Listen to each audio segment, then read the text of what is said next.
ସତ୍ୟପାଲ ସାହୁ ଏବଂ କାଉନସିଲର ଅଧ୍ୟକ୍ଷ ଶ୍ରୀଯୁକ୍ତ ଭୂପେନ୍ଦ୍ର ସିଂ ପୁନିଆଙ୍କ ଏବଂ ସମସ୍ତ ଅନ୍ୟମାନଙ୍କ ଉପସ୍ଥିତିରେ ଘୋଷଣା ସରିଛି।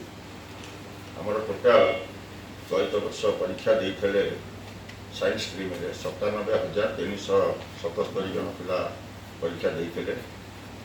ଏଥିରେ 68,374 ପିଲା ପରୀକ୍ଷାରେ ପାସ୍ କରିଛନ୍ତି, ଯାହାର ପରସେଣ୍ଟେଜ ହେଉଛି 70.21 70.21% ଆମର ହେଇଛି।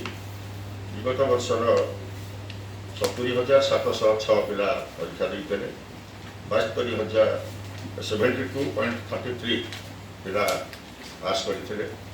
ଚଳିତ ବର୍ଷ ବିଗତ ବର୍ଷ ଅପେକ୍ଷା 2%ର ରେଜଲ୍ଟ କମ୍ ହେଇଛି, ଯେଉଁଟା ସେ ସମ୍ପର୍କରେ ମୁଁ କେବଳ କହିବା ପାଇଁ ଆପଣମାନଙ୍କୁ ଚାହିଁବି ଯେ ଯେହେତୁ ଚଳିତ ଥର ଆମେ 100% CCTVକୁ ଆମେ ଲାଗୁ କରିଥିଲୁ ଏବଂ ତା ସେଥିପାଇଁ ପରୀକ୍ଷା ନିଶ୍ଚିତ ଭାବରେ ଭଲ ହେଇଛି ବୋଲି କହିବି।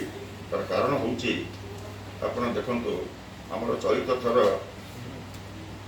ଫାର୍ଷ୍ଟ ଡିଭିଜନ ଆମର 25,339 ପିଲା ପାଇଛନ୍ତି ଫାର୍ଷ୍ଟ ଡିଭିଜନ, ଯାହାକି ଗତ ଥର 20,806 ଥିଲା। ଗତ ଥର ଫାର୍ଷ୍ଟ ଡିଭିଜନ ପରସେଣ୍ଟେଜ 21% ଥିଲାବେଳେ ଚଳିତ ଥର ତାହା 26% ହେଇଛି। 20,806 ଜାଗାରେ 25,339 ଫାର୍ଷ୍ଟ ଡିଭିଜନ ଆମର ବର୍ତ୍ତମାନ ହେଇଛି।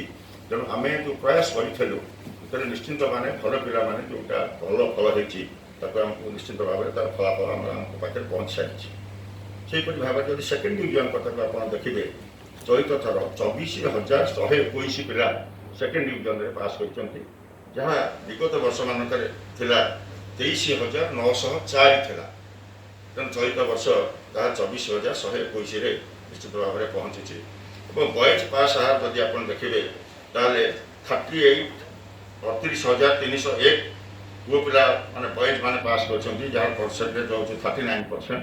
ଏବଂ ଗାର୍ଲସ ଯଦି ଦେଖିବେ 30,073 ଆମର ପିଲା ପାସ୍ କରିଛନ୍ତି ଏବଂ ତାର ପରସେଣ୍ଟେଜ ହାର ହେଉଛି 31%, ତାର ପରସେଣ୍ଟେଜ ହାର ଅଛି। ଏବଂ 100% ରେଜଲ୍ଟ ଯେଉଁଟିକ ହେଇଛି ସେଟା 20ଟି ଅନୁଷ୍ଠାନରେ ସ୍କୁଲ କଲେଜରେ 20ଟି ବର୍ତ୍ତମାନ ହେଉଛି 100% ରେଜଲ୍ଟ ହେଇଛି। ଯଦିଓ ଗଲାଥର ତାହା 29ଟି କଲେଜରେ 100% ଥିଲା, ଚଳିତ ଥର ତାହା 20ଟି କଲେଜରେ 100% ରେଜଲ୍ଟ ହେଇଛି।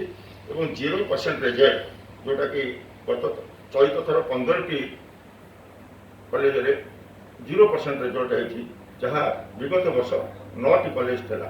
ତେଣୁ ନିଶ୍ଚିତ ଭାବରେ ଏଇ ଯେଉଁ କଥାଟି ସଂଖ୍ୟାଟି ହେଇଛି ତା କାହିଁକି ହେଇଛି, କ'ଣ ହେଇଛି, ଆମେ ତାକୁ ପରବର୍ତ୍ତୀ ଅବସ୍ଥାରେ ଅନୁଧ୍ୟାନ କରିବୁ।